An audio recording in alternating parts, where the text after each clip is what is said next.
many of you are fascinated by how fast innovations and advancements in technology have been occurring these last few years? A lot, yeah, everybody, right? Yeah, I'm actually one of them. Smartphones, all the way to self-driving cars. I think nowadays you even have self-flying jets, robotics in warehouses.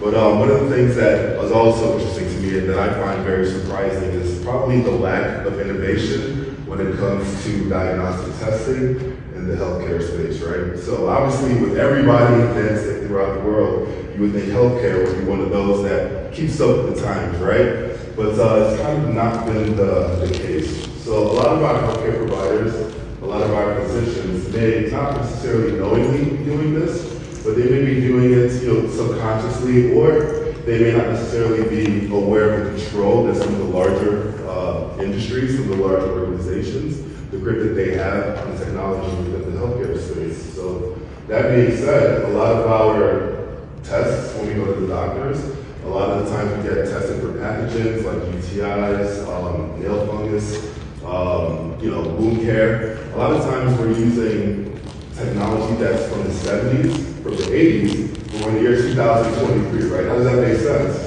We have a car that can drive us anywhere across, the city if we wanted to, but we're using things like cultures, for example, that are so far outdated that they really have no place in the healthcare space right now, right? Not saying they're not utilized, not saying that they don't serve a purpose, but there's far better methods and far better approaches to diagnose somebody than using something that essentially will take a lot of time.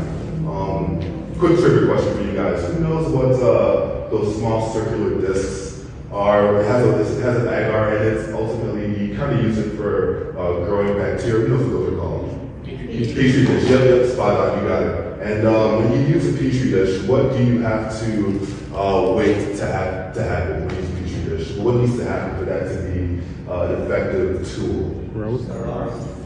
So you got it, right? Growth, multiply, right? So you gotta have bacteria multiply in those Petri dishes. So if something's growing, if something's multiplying, what's gonna have to happen, right? If it's a healthcare issue, if it's pain points, if you're sick, if you're in the hospital, for something to grow, you've gotta wait, right? You gotta wait 3, 4, 5 days, and that's where the lab tech or the scientists has to be, right? They gotta wait 3, 4, 5 days. After those 3, 4, 5 days, now you've got to wait another 3, 4, 5 days to look at it under a microscope to be able to identify the type of colony that pathogen may belong to, and then from there, that you can hopefully try to pinpoint that, okay, the colors align, the shape aligns, and you kind of can match what the ailment is, and then be able to diagnose the patient. Well, that just takes too long, right? Now you're 7 to 10 days, you're in the hospital, you're sick, you're bedridden. If it's an elderly patient, time is ticking, right? You don't really have that much time to wait when it comes to some of these issues.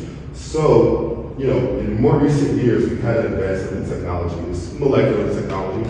It's called a polymerase chain reaction, right? We call it PCR for short, but ultimately what PCR does is it allows us to take a look at someone's issue. If it's UTI, we're going to take a look at their urine. If it's nail fungus, we're going to take a little clipping of their nail, right? Lysis. So we get down to where it's a solution and not a solid. And ultimately, we can do that. We turn around that turnaround time from days or a week or so to about a few hours. Then we get those results in 3 to 4 or 5 hours. And aside from a rapid turnaround time, what we can actually do is look at the DNA makeup of that pathogen and tell you exactly how that issue came along and what sort of antibiotic treatments may be best suited for that person, right? We all have a different predisposition, different genetic makeup. I may be resistant to something that you may not be resistant to, right?